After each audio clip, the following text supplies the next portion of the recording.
Tuesday. And I love this question because it shows the creativity and the imagination that people have when trying to solve investment problems. So here's the question. Is it a good idea to use a home equity line of credit to buy a second property? Okay, so I'm going to break this up into pieces, and then I'm going to tell you my thoughts on the entire question. So let's just break this up. Home equity line of credit, also called a HELOC, often called a HELOC. You might have heard that before. But what in the world is a HELOC or home equity line of credit? It's exactly what it sounds like. You would approach a lender and ask them to extend you a line of credit that is secured by the equity in your home.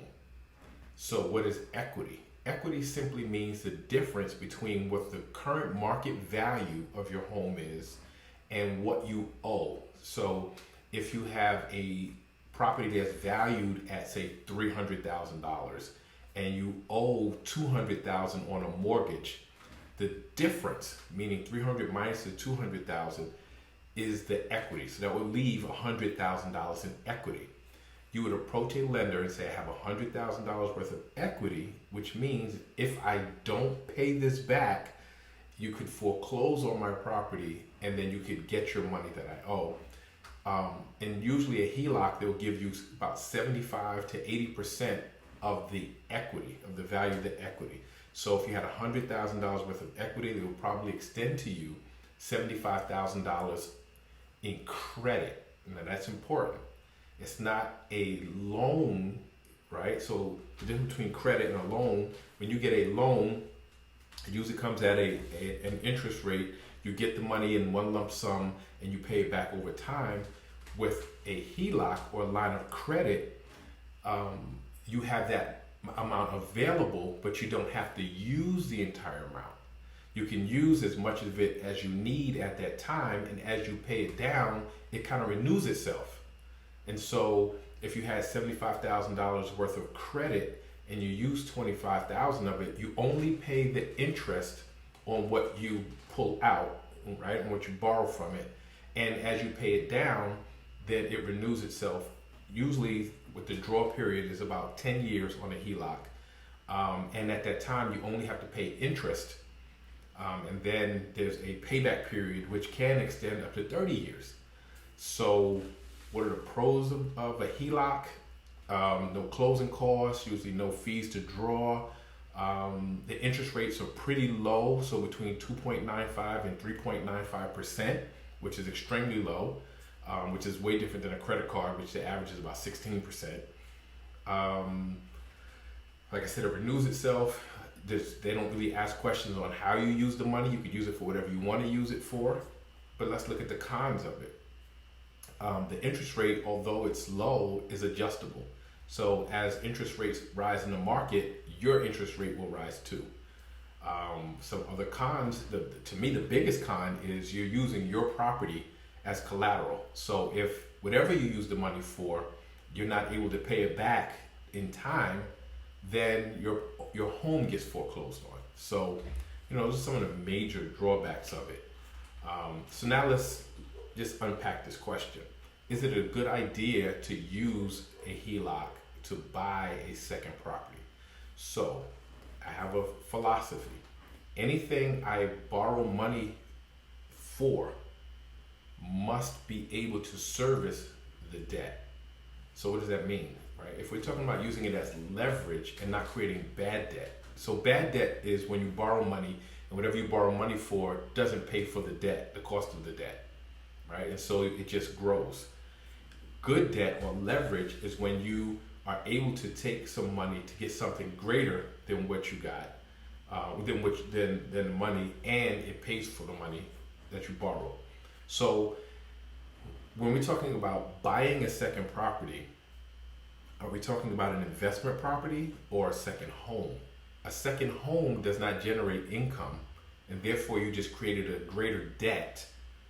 Now you have to pay for your primary home and your second home, but you put your primary home at risk getting a second home that creates no income.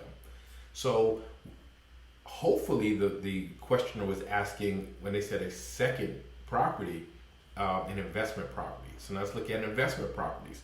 There are two types of investment properties, right? And so when we borrow, are we just looking for capital gains, meaning something that increases in value and equity, or are we talking about something that produces rental income and increases in value? So if we're talking about a property that we borrow the money for that creates rent, then the rent must cover the cost of the borrowed money. So now let's look at it from a practical position. If the money you're borrowing from the HELOC covers the entire cost of the purchase of the second property, right? Meaning you don't have to qualify for a mortgage, meaning you're telling the person, I'm buying with cash, and you pull the cash from the HELOC and you're buying it with cash, which generally gives you the ability to get a better price when you buy with cash. It generally allows you to close much faster. The good thing with the HELOC also is if you had enough in the HELOC, it will give you enough money to purchase and later on as you renew it to do some improvements on the property. So if that's the situation where you're becoming a cash buyer, then the only drawback again is that you put your property at risk, hoping, speculating that this is going to generate the income to service the debt. Now, again, from a strategy perspective, if you're trying to borrow the money from the HELOC as a down payment, that's a totally different situation.